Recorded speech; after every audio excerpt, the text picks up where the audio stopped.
ओम नमः शिवाय। प्रणाम मित्रों, आपका स्वागत है इंडियन एस्ट्रोपीडिया चैनल पर।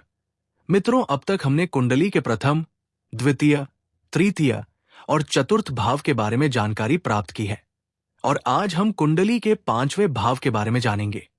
कुंडली के हर भाव का अपना अर्थ है और ये जीवन के विशेष पहलुओं का भी प्रतिनिधित्व करता है।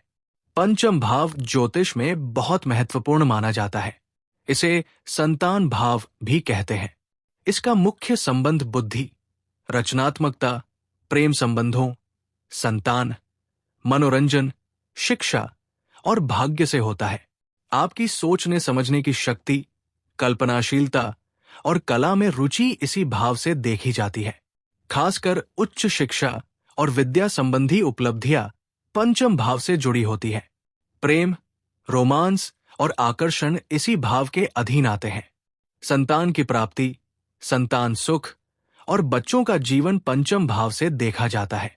शौक, गेम्स, फुर्सत के पल, हंसी मजाक आदि भी पंचम भाव में आते हैं।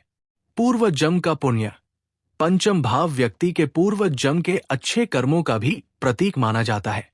पंचम भाव में ग्रहों के प्रभाव को जानते हैं। पंचम भाव में सूर्य होने पर व्यक्ति की बुद्धि तेज होती है। सूर्य दर्शाता है कि व्यक्ति के पूर्व जन्म के पुण्य मजबूत है। पंचम भाव में सूर्य वाला व्यक्ति सम्मान चाहता है, तेज दिमाग रखता है, नेतृत्व करना जानता है, लेकिन उसे अहंकार से बचना चाहिए। संतान में गर्व का कारण बनते हैं।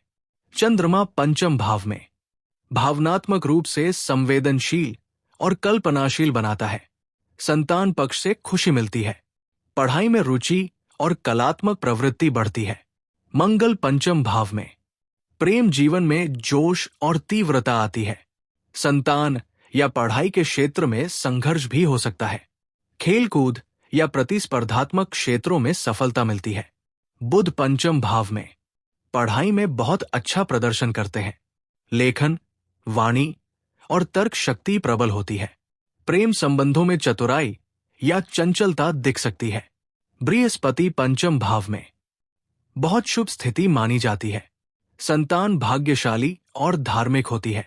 उच्च शिक्षा और ज्ञान का आशीर्वाद मिलता है। शुक्र पंचम भाव में प्रेम जीवन अत्यंत रोमांटिक और आकर्षक होता है। कला, संगीत और सौंदर्य के क्षेत्र में रुचि। कभी कभी प्रेम में भटकाव भी दिख सकता है। शनि पंचम भाव में संतान प्राप्ति में देरी या कठिनाई संभव। प्रेम संबंधों में गंभीरता और सतर्कता रहती है। पढ़ाई में मेहनत और अनुशासन की आवश्यकता। राहु पंचम भाव में प्रेम जीवन में भ्रम या अति वासना की प्रवृत्ति हो सकती है। संतान या शिक्षा में अप्रत्याशित परिवर्तन आते हैं। क्रिएटिव क्षेत्रों में अचानक सफलता मिल सकती है। केतु पंचम भाव में संतान के साथ दूरी या अलगाव का भाव हो सकता है। पढ़ाई में एकाग्रता की समस्या हो सकती है। आध्यात्मिक रुचि बढ़ सकती है। अगर पंचम भाव कमजोर हो तो भगवान गणेश जी का रोज 5 मिनट स्मरण करें। गणेश जी बुद्धि और संतान दोनों के कारक है। साथ ही बुधवार के दिन हरे रंग के वस्त्र पहने। तो दोस्तों, अब आप जानते हैं कि पंचम भाव आपके जीवन के कितने खास हिस्सों को प्रभावित करता है। अगर वीडियो पसंद आया हो तो एक लाइक जरूर दीजिए और चैनल को सब्सक्राइब करना न भूलें।